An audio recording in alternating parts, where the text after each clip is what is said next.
The Journal of the American Medical Association published a new study, and it exposes just how prevalent abortions done through the abortion drug mifepristone actually are.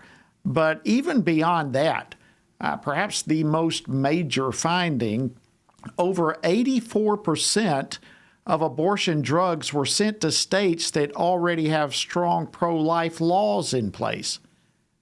84% going to pro-life states. This is just circumventing and breaking the law.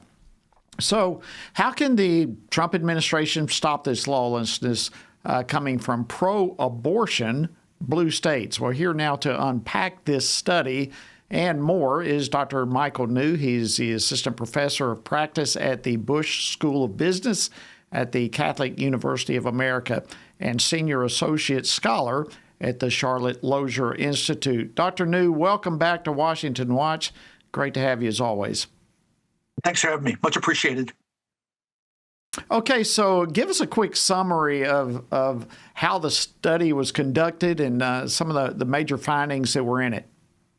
Sure. Journal of the American Medical Association released a study earlier this week, and they received data from a company called 8Access that sends chemical abortion pills through the mail. They're not the only company that does it, but they're probably the largest. And they're able to track over 118,000 chemical abortions that were ordered by telehealth and track where they went. And as you mentioned during your prologue, over 80% went to states with strong pro-life laws in place. So it's pretty evident that people are circumventing these strong pro-life laws by ordering these dangerous chemical abortion pills through the mail. They also found that a higher percentage of these pills were sent to counties with high poverty rates. They also found that these chemical abortion pills were sent into counties that were far away from standalone abortion facilities. So it's pretty obvious that based on the data, that our strong pro-life laws are being circumvented by these telehealth abortions. So it sounds, as you just described, the geographic locations that these drugs are predominantly going to.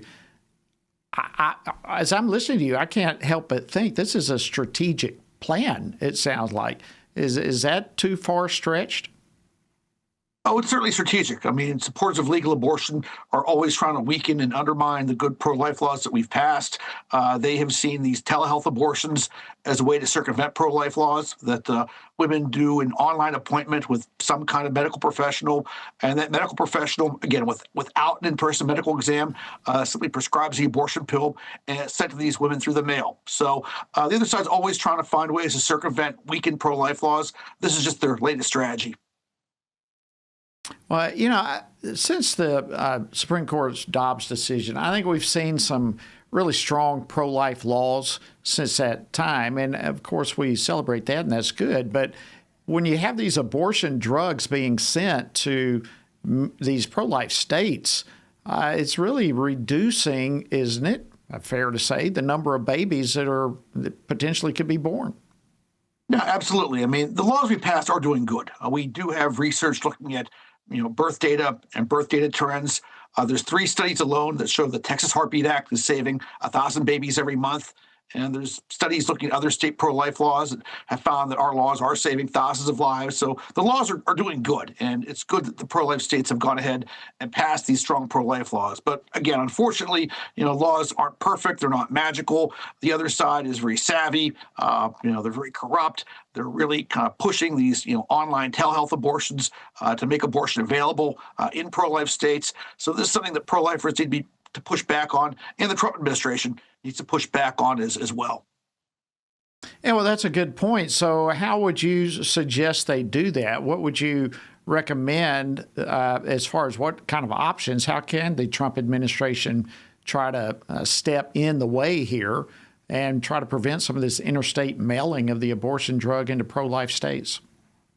Sure. The Trump administration has the power to, frankly, end telehealth abortions tomorrow. I mean, telehealth abortions are a relatively new development. Prior to 2021, if a woman wanted to have a chemical abortion, she had to have an in-person medical exam with a healthcare professional, and then the drug was prescribed. During the pandemic, the FDA changed its rules. They said that women could now do a consultation by telehealth without an in-person medical exam, and then the drug would be mailed. Even after the pandemic ended, the Biden administration FDA continued this very unwise policy of allowing for telehealth abortions. So this is something the Biden administration started during the pandemic, kept going after the pandemic ended. The Trump administration is within its power to, frankly, end this tomorrow. I think they have good reason to. I think allowing women to obtain chemical abortion drugs without an in-person medical exam is terrible public health. If a woman has an ectopic pregnancy, obtains chemical abortion, that can be fatal. If she's further along in gestation than she realizes and obtains a chemical abortion, that can have some very negative, serious health consequences. So it's within the power of the Trump administration to really do something about this and can do it quite quickly.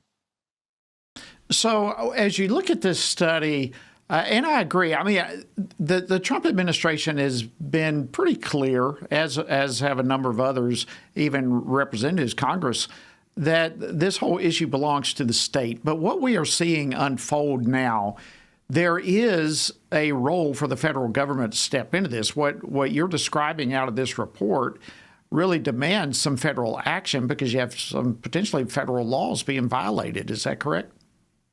Yeah, correct. I mean, one can certainly make a very strong argument the Comstock laws are being violated. These are old laws that prevent, pornographic materials from being sent through the mail. The way the law was written, that include, abortifacients and abortion-inducing drugs. So a very strong argument can be made that, sending chemical abortion pills through the mail isn't in violation of the Comstock laws. That's a case can be made. Again, the FDA could just put a halt to telehealth abortions and start requiring that women who obtain chemical abortions first do an in-person visit with a medical professional. And there are state attorneys general that are pushing back, which I appreciate. I mean, if someone in Massachusetts prescribes a chemical abortion to a woman in Texas, that's illegal. That abortion doctor in Massachusetts is only licensed in Massachusetts.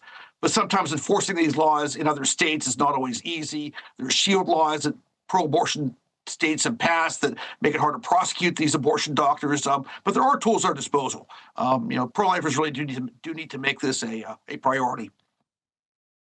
So why is it, do you have any idea, why 84% of these are going to pro-life state? What's happening to all the blue states? Well, in blue states, it seems like they're being left out. Well, in blue states, abortions are legal, and women who want to obtain abortions have the option, tragically, of going to an abortion facility or an abortion clinic in their state. There are strong pro-life laws in places like Texas, Alabama, Mississippi. Abortion clinics are closed there. So if a Texas woman wants to have an abortion, she could travel out of state, and sadly, some avail themselves of that option, or they could submit to a telehealth abortion and have chemical abortion pills mailed through the mail. And again, that's tragic.